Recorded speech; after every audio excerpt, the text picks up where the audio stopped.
So for the following series, we're asked, does it diverge or does it converge? Now, in the context of this question, it tells you to do a alternating series test.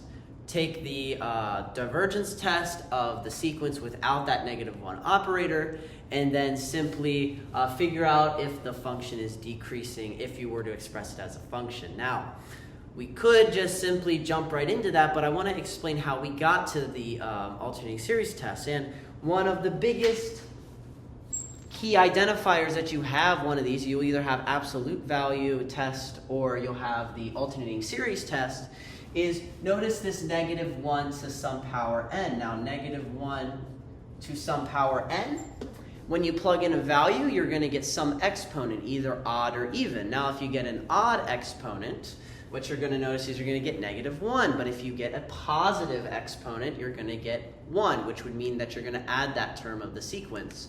Granted, everything turns out to be positive and not going to flip your sign in any way. Now, what this means is that for our series, we're going to add something, then we're going to subtract it, then we're going to add something, and then we're going to subtract it.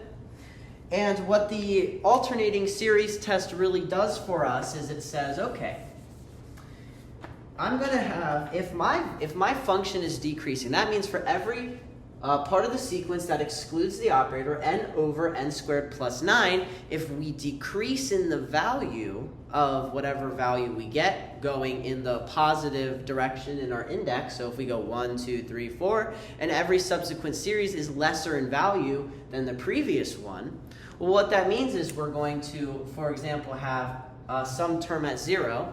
We're going to subtract something from it, right? So it's going to bring us to S1. So the 0th term minus the first term. Then we're going to add something, but what's going to happen is if we're decreasing, we are only adding back a fraction of what we had of S sub 0. So we go here, S sub 2. And then when we subtract more from that, it's going to be an even lesser amount from what we've had in S sub 1. So we have this constant cycle where it's going to, the amount of which you're adding or subtracting gets negligible, very, very, very small. Now that would prove convergence, because if it's so small that it approaches 0, adding or subtracting 0, well, that just means that we're convergent. However, if we figure out that our function's increasing, well, then you have the opposite. You're not converging into that one value, you're growing. Right? You're adding something, you're subtracting something even greater, you're adding something even greater, then you're subtracting something even greater. You just keep growing. That would be divergent for the series. Now, what happens here is, okay, we'll notice that we will be convergent, but we have to actually prove that. Okay, so your first idea is to remove the operator and treat both tests without the operator. Now, we have to do a divergence test, which says n over n squared plus 9. Take a limit of that as n approaches infinity. Okay, we do that. We see we get infinity over infinity when we evaluate. That's indeterminate. So we take L'Hopital's rule, L prime. L'Hopital's rule says take the derivative of the top and the bottom and evaluate the limit then. So we get 1 over 2n. This will be 1 over infinity, which goes to 0. And that means that we pass the divergence test, because this states it's neither divergent nor convergent, right? It's indeterminate. If we would have gotten a value anything different than 0, we'd know that it would be divergent. But we don't know if it is divergent or convergent. So we have to do the next part of the test, which is it decreasing? All right, is n over n squared plus 9 decreasing? Okay, please ask yourself, is it? Well, there's a simple way to figure out if something's decreasing. Remember, we can use derivatives to find it. If you treat this like a curve, think about the slope of a tangent line and what that says. That says a very small change in x and a very small change in y, right? The slope of that, dy dx, if it's negative, that means our function is decreasing. All right, so let's simply take a derivative here. This one is a quotient rule, so this is u is going to be n, not n prime.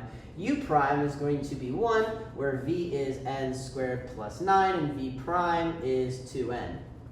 Alrighty, so expressing our derivative, f prime of x. So d dx here is what we want to do. Our derivative is equal to, or dn dx, for example, is going to be equal to, let's see, it's going to be v n squared plus 9 times u prime, which is 1, minus, it's going to be n times v prime, so this is 2n squared, all over v squared, so this is n squared plus 9 squared. All right, and what this simplifies to is, okay, this is going to be equal to negative n squared plus 9, n squared plus 9 squared. Alrighty? This plus 9 is like a starting value for the n. Plug in 0, you get 0. All right, then you do 1, you're going to get 1, add negative 1 to 9, that's going to be 8, and then 2, and then 3, and then 4, and then 5. We're always decreasing here. That's what this negative tells us. We can pull it out front if we wanted to. But yeah, so we're always decreasing.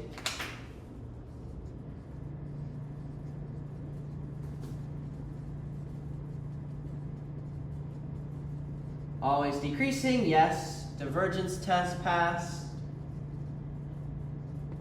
Yes. So because of that, we can say for certain that this is going to be convergent because we're decreasing, convergent, and because we did pass the divergence test. Not determinate, but we figured out their convergence. So because